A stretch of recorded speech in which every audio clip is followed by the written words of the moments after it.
नमस्कार। आकाशवाणी जयपुर अजमेर से प्रस्तुत है प्रादेशिक समाचार।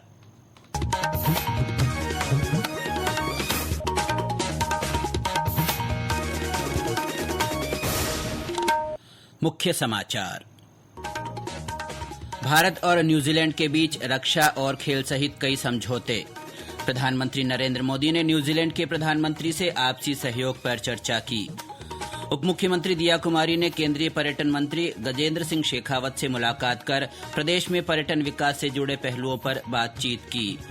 राजस्थान पुलिस की ओर से महिलाओं को अधिकारों के प्रति जागरूक करने के लिए सुरक्षा सखी पखवाड़ा मनाया जा रहा है। और पश्चिमी विक्षोभ के असर से प्रदेश में 3-4 दिन चला आंधी बारिश का दौर थमा। अगले 2 दिनों में तापमान में बढ़ोतरी के आसार।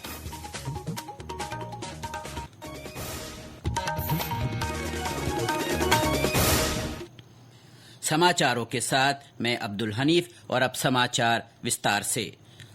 भारत और न्यूजीलैंड के बीच आज कई क्षेत्रों में द्विपक्षीय समझौते हुए। इनमें रक्षा, शिक्षा, खेल, बागवानी और वानिकी के 5 समझौता ज्ञापनों पर हस्ताक्षर किए गए। प्रधानमंत्री नरेंद्र मोदी ने आज नई दिल्ली में न्यूजीलैंड के प्रधानमंत्री क्रिस्टोफर लक्सन के साथ बातचीत की।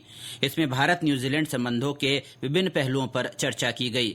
श्री मोदी ने कहा कि दोनों देशों ने सुरक्षा साझेदारियों को और मजबूत करने का फैसला किया। प्रधानमंत्री ने कहा कि दोनों देशों के बीच आपसी व्यापार और निवेश को बढ़ावा मिलेगा। हमने अपनी रक्षा और सुरक्षा साझेदारी को मजबूत और संस्थागत रूप देने का निर्णय लिया है। Joint exercise, training, port visits के साथ साथ रक्षा उद्योग जगत में भी आपसी सहयोग के लिए रोड मैप बनाया जाएगा। हिंद महासागर में मैरीटाइम सिक्योरिटी के लिए कंबाइंड टास्क फोर्स 150 में हमारी नौसेनाएं मिलकर काम कर रही है। अपने बयान में श्री लक्सन ने कहा कि दोनों पक्ष पारस्परिक रूप से लाभकारी मुक्त व्यापार के लिए तत्पर हैं। इससे पहले न्यूजीलैंड के प्रधानमंत्री ने राजघाट में महात्मा गांधी की समाधि पर उन्हें श्रद्धांजलि अर्पित की। श्री लक्सन रायसीना डायलॉग के उद्घाटन सत्र के मुख्य अतिथि हैं। प्रधानमंत्री श्री मोदी आज नई दिल्ली में डायलॉग के 10वें संस्करण का उद्घाटन कर रहे हैं। संवाद कार्यक्रम में 125 देशों के प्रतिनिधि भाग ले रहे हैं। प्रधानमंत्री नरेंद्र मोदी ने कहा है कि केंद्र सरकार की ओर से डीबीटी के माध्यम से जो धनराशि भेजी जा रही है वो बिना किसी मध्यस्थ के सीधे लाभार्थियों के बैंक खातों में पहुंच रही है। श्री मोदी ने अमेरिकी पॉडकास्टर और एआई शोधकर्ता लेक्स फ्रीडमैन के साथ अपने साक्षात्कार में ये बात कही। मैंने डायरेक्ट बेनिफिट ट्रांसफर शुरू किया। इसके कारण मेरे देश का करीब 3 लाख करोड़ पैसे के विधक जो गलत हाथों में जाता तो बचत हुआ है। टेक्नोलॉजी का मैं भरपूर उपयोग करता हूँ। सरकार में मैंने खरीदार के लिए जेम पोर्टल बनाया टेक्नोलॉजी का, तो सरकार को खरीदी में भी बहुत पैसा बच रहा है, समय बच रहा है, कंपटीशन अच्छा मिल रहा है, अच्छी चीजें मिल रही है। हमारे यहाँ कंप्लायंसेस का बर्डन भी बहुत था। मैंने 40,000 कंप्लायंसेस खत्म किए। पुराने कानून ढेर सारे थे, करीब 1500 कानून मैंने खत्म किए। अमेरिकी के राष्ट्रपति डोनाल्ड ट्रंप ने भी इस साक्षात्कार को अपने सोशल मीडिया प्लेटफॉर्म पर साझा किया। उप मुख्यमंत्री और पर्यटन मंत्री दिया कुमारी ने आज नई दिल्ली में केंद्रीय पर्यटन मंत्री गजेंद्र सिंह शेखावत से मुलाकात की। इस दौरान उन्होंने राज्य में पर्यटन विकास और पर्यटन स्थलों के संरक्षण से जुड़े कई बिंदुओं पर चर्चा की। उप मुख्यमंत्री ने पर्यटन के विकास के नए आयाम तलाशने, बॉर्डर टूरिज्म को बढ़ावा देने के साथ ही ट्राइबल और रूरल टूरिज्म को लेकर भी बातचीत की। दिया कुमारी ने केंद्र पोषित विभिन्न योजनाओं के तहत राजस्थान को ज्यादा से ज्यादा सहायता और अनुदान देने का आग्रह किया। राज्य में पर्यटन से जुड़ी मांगों को लेकर केंद्रीय मंत्री को पत्र भी सौंपा। राज्यपाल हरिभाऊ बागड़े ने सुव्यवस्थित नियोजन और प्रबंधन के साथ पारदर्शी कार्य संस्कृति विकसित करने पर जोर दिया है। उन्होंने राष्ट्रहित को सबसे ऊपर रखते हुए काम करने की बात कही।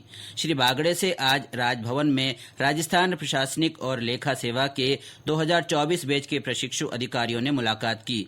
इस दौरान श्री बागड़े ने ट्रेनी अधिकारियों के कार्य और प्रशिक्षण की जानकारी ली और उन्हें देश के विकास में सार्थक भूमिका निभाने के लिए प्रेरित किया। मेवाड़ के पूर्व राज परिवार के वरिष्ठ सदस्य अरविंद सिंह मेवाड़ का आज उदयपुर में अंतिम संस्कार किया गया। श्री जी की अंतिम यात्रा सुबह 11 बजे सिटी पैलेस स्थित उनके आवास शंभू पैलेस से शुरू होकर अंत्येष्टि स्थल महासतियां पहुंची। उनके पुत्र लक्ष्यराज सिंह ने मुखाग्नि दी। बड़ी संख्या में लोगों ने उन्हें भावभीनी श्रद्धांजलि दी। ये समाचार आकाशवाणी जयपुर अजमेर से प्रसारित किए जा रहे हैं। राजस्थान महिला कांग्रेस अध्यक्ष के रूप में आज सारिका सिंह ने पदभार ग्रहण किया। उन्होंने प्रदेश कांग्रेस मुख्यालय में अपनी नई पारी की कमान संभाली। इस मौके पर प्रदेश कांग्रेस अध्यक्ष गोविंद सिंह डोटासरा और नेता प्रतिपक्ष टीकाराम जूली सहित कई नेता और बड़ी संख्या में कार्यकर्ता मौजूद रहे। राजस्थान पुलिस की ओर से महिलाओं और बालिकाओं को अधिकारों के प्रति जागरूक बनाने के लिए सुरक्षा सखी पखवाड़ा मनाया जा रहा है। अतिरिक्त पुलिस महानिदेशक मालिनी अग्रवाल ने बताया कि सुरक्षा सखियां पुलिस और महिलाओं के बीच अहम कड़ी होती है। सुरक्षा सखियां महिलाओं और बालिकाओं को अपनी सुरक्षा और कानूनी अधिकारों के प्रति सचेत रहने का संदेश दे रही है। हम लोग आत्मरक्षा की जो कौशल है, अनआर्म कॉम्बैट वगैरह, इसकी भी ट्रेनिंग देंगे कि कैसे महिलाएं, बच्चियां अपने आप को सुरक्षित रख सकती हैं। हम उनको ये भी बताएंगे कि हमारी जो हेल्पलाइन है 1090 विमेन हेल्पलाइन, उस पे कैसे ये बच्चियां और महिलाएं कांटेक्ट कर सकते हैं और कैसे जो हमारी 112 की व्हीकल्स हैं इनकी सुरक्षा के लिए उन तक पहुंच सकती हैं। ईव टीजिंग की घटनाओं पर कैसे काबू लाया जा सकता है। और मुझे लगता है कि हम ज्यादा से ज्यादा जनता के बीच में पहुंच पाएंगे और महिलाओं को, बच्चियों को उनके जो राइट्स है उनके बारे में जागरूक कर पाएंगे। दौसा रेलवे स्टेशन को ऊर्जा दक्षता ब्यूरो की ओर से 0+ अवार्ड दिया गया है। इस स्टेशन को सौर ऊर्जा के इस्तेमाल से बिजली बचत में अहम योगदान देने के लिए चुना गया है। उत्तर पश्चिम रेलवे के मुख्य जनसंपर्क अधिकारी कैप्टन शशि किरण ने बताया कि राजस्थान में 0+ अवार्ड प्राप्त करने वाला पहला स्टेशन बन गया है। पर्यावरण और ऊर्जा संरक्षण भी भारतीय रेलवे का एक मिशन एरिया है और हम लगातार ये प्रयास करते रहते हैं कि न सिर्फ ही हम इकोनॉमिक और फास्ट मीन्स ऑफ ट्रांसपोर्टेशन हो बल्कि एनवायरमेंट फ्रेंडली भी ट्रांसपोर्टेशन हो। इसी कड़ी में एक नया जो अध्याय जोड़ा गया है वो है उत्तर पश्चिम रेलवे के जयपुर मंडल के दौसा स्टेशन को ब्यूरो ऑफ एनर्जी इफिशिएंसी यानी BE के द्वारा 0+ का अवार्ड प्रदान किया गया है। दौसा स्टेशन पे बहुत सारे काम किए गए हैं। वहां पे सोलर प्लांट हमने स्थापित किया और उस सोलर प्लांट से जनरेटेड जो इलेक्ट्रिसिटी होती है वो खपत से ज्यादा इलेक्ट्रिसिटी वहां जनरेट किया जा रहा है। साथ ही साथ हमने वहां पे LED लाइट्स लगाई हैं और HVLS फैन लगाए हैं जो कि ऊर्जा संरक्षण में अपना अहम योगदान दे रहे हैं। राज्य में कैप्टिव ब्रीडिंग तकनीक से पहली बार शुतुरमुर्ग का सफल प्रजनन हुआ है। जयपुर चिड़ियाघर में शुतुरमुर्ग अवंतिका के अंडों से नवजात का जन्म हुआ। जयपुर जू के उपवन संरक्षक वन्यजीव विजयपाल सिंह ने बताया कि इस सफलता से सभी उत्साहित हैं। उन्होंने बताया कि ये प्रजनन प्रक्रिया चेन्नई से लाए गए जोड़े से हुई है। इसे पशु चिकित्सा अधिकारी डॉ अशोक तंवर की देखरेख में पूरा किया गया। फलोदी जिले के खीचन गांव में आज कुर्जा महोत्सव हो रहा है। पर्यटन विभाग की ओर से इसका आयोजन किया जा रहा है। पहली बार हो रहे इस उत्सव में पक्षी प्रेमी कुर्जा की अठखेलियां को निहार कर उत्साहित हैं। वहीं लोक कलाकारों की प्रस्तुतियां भी पर्यटकों और स्थानीय लोगों को आनंदित कर रही है। पश्चिमी विक्षोभ के असर से 3-4 दिन चला आंधी और बारिश का सिलसिला अब थम गया है। बीते 24 घंटों में बीकानेर और झुंझुनू में हल्की बरसात हुई। वहीं 8 से अधिक शहरों में पारा 34 डिग्री सेल्सियस से ऊपर दर्ज किया गया। डूंगरपुर और चित्तौड़गढ़ में दिन का तापमान 35.3 डिग्री सेल्सियस मापा गया, जो सामान्य से करीब 2 डिग्री अधिक है। मौसम केंद्र जयपुर के अनुसार प्रदेश में मौसम साफ रहने और तापमान में 2 से 3 डिग्री सेल्सियस बढ़ोतरी की संभावना है। श्रीगंगानगर जिले के अनूपगढ़ में आज एक सड़क हादसे में 3 लोगों की मृत्यु हो गई। दुर्घटना राष्ट्रीय राजमार्ग 911 पर हुई, जहां एक रोडवेज बस का टायर फटने से बेकाबू होकर ई-रिक्शा से टकरा गई। अनूपगढ़ थाना प्रभारी ईश्वर जांगीर ने बताया कि हादसे में ई-रिक्शा सवार पिता और 2 पुत्रों की मृत्यु हो गई और 3 अन्य घायल हो गए। चूरू जिले के तारानगर में आज नेत्र शिविर लगाया गया। जिला अंधता निवारण समिति की ओर से एक निजी संस्थान के सहयोग से ये शिविर लगाया गया। इस दौरान चिकित्सकों ने करीब 250 लोगों की आंखों की जांच की। वहीं 76 लोगों के ऑपरेशन किए गए। कबड्डी विश्व कप 2025 आज से इंग्लैंड में शुरू हुआ। इस समय भारतीय टीम का मुकाबला इटली से हो रहा है। ये मैच वॉल्वरहैम्पटन में खेला जा रहा है। 7 दिन के इस टूर्नामेंट में 7 से अधिक मुकाबले खेले जाएंगे। पुरुष वर्ग में 10 टीमें भाग ले रही हैं। इन्हें 2 ग्रुपों में बांटा गया है। गृह मंत्रालय ने देश की सुरक्षा को खतरा पैदा करने वाले 67 प्रतिबंधित संगठनों की नई सूची जारी की है। गृह मंत्रालय ने अवैध गतिविधियां रोकथाम अधिनियम यूएपीए के तहत इन संगठनों को आतंकवादी अथवा गैरकानूनी घोषित किया है।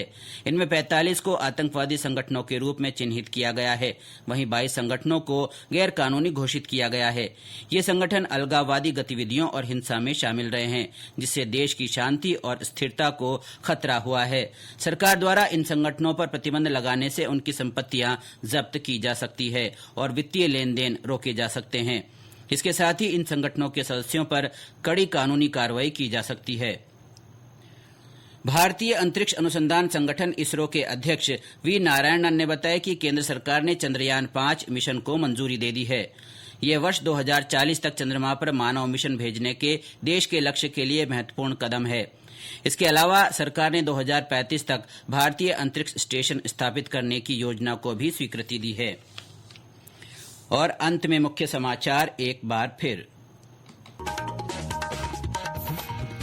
भारत और न्यूजीलैंड के बीच रक्षा और खेल सहित कई समझौते हुए। प्रधानमंत्री नरेंद्र मोदी ने न्यूजीलैंड के प्रधानमंत्री से आपसी सहयोग पर चर्चा की। उप मुख्यमंत्री दिया कुमारी ने केंद्रीय पर्यटन मंत्री गजेंद्र सिंह शेखावत से मुलाकात कर प्रदेश में पर्यटन विकास से जुड़े पहलुओं पर बातचीत की। राजस्थान पुलिस की ओर से महिलाओं को अधिकारों के प्रति जागरूक करने के लिए सुरक्षा सखी पखवाड़ा मनाया जा रहा है। और पश्चिमी विक्षोभ के असर से प्रदेश में 3-4 दिन चला आंधी बारिश का दौर थमा।